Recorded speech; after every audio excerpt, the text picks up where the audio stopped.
the next question is the solution of nickel sulfate in which nickel rod is dipped is diluted 10 times, then potential of the nickel. Now what will happen to the potential of the electrode depends upon the concentration. For nickel electrode, the reaction can be written as nickel plus 2 giving rise to nickel, and potential of the nickel rod will be like this: E naught value plus 0.059 by N log C. What is C stands for? The concentration of the electrolyte. What is C stands for? Concentration of the electrolyte. What is N stands for? What is the N stands for? Number of the electrons involved. Now what is given in the new problem? The concentration is reduced to 1 by 10. The concentration is reduced to 1 by 10.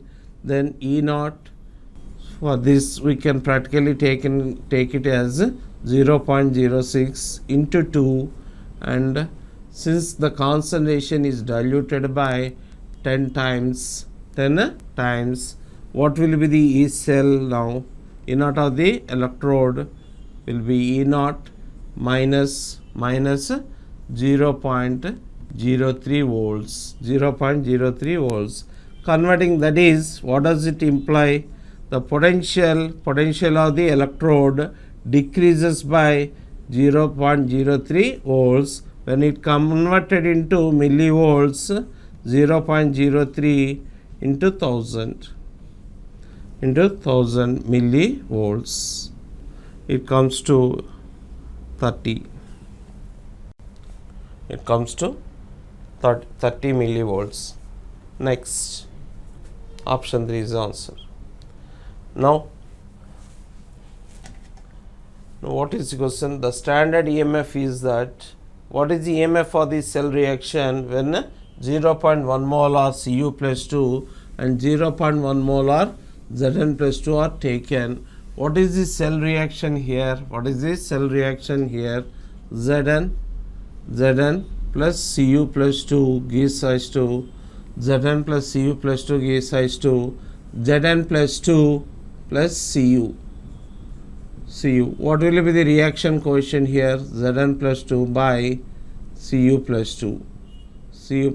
Now E cell is equal to E naught of the cell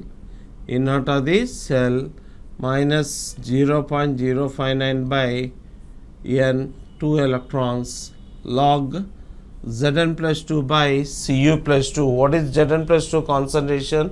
Zn plus 2 concentration is given as 0.1, and Cu plus 2 concentration is also given as 0.1. This term becomes 0. Then E cell will be equal to E naught of the cell. E cell will be equal to the E naught of the cell. So that is 1.1 volts. Option 1 is the answer. Next question. Through 3 Faradays of electricity are passed through the molten Al2O3 aqueous solution of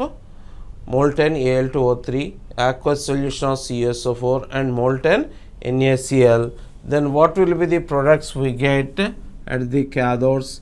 Aluminium, copper, and sodium. For 3 Faradays of electricity, what will be the number of equivalents? We get 3, 3, 3. What will be the number of the moles? We get. How do you get number of the moles? Number of equivalents by valency.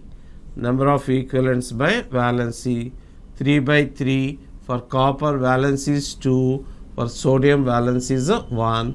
1.5, 3. So option is 2. So what is the valency? Number of electrons required for the deposition of 1 mole of the element at the respective electrode is called valency. For aluminum requires 3 electrons, Copper requires 2 electrons, sodium requires 1. That is why their valencies are 3 to 1. Next question. 965 amperes of current is passed through the for 1 minute and 40 seconds time. The mass of the metal deposited is 9 grams at the cathode. What is the valency of the metal atom? Atomic weight is 27. So by definition valency is equal to atomic weight by equivalent weight. So from our expression W is equal to E by F CT, we can find the E value. What is W value? 9. What is the W value? 9. What is the equivalent weight? We have to find 96,500. And what is C? 965 amperes. What is T in seconds? 100 seconds. So E is equal to 9. Valence is equal to 27 by 9, 3. Answer 2. Option 2 is the answer.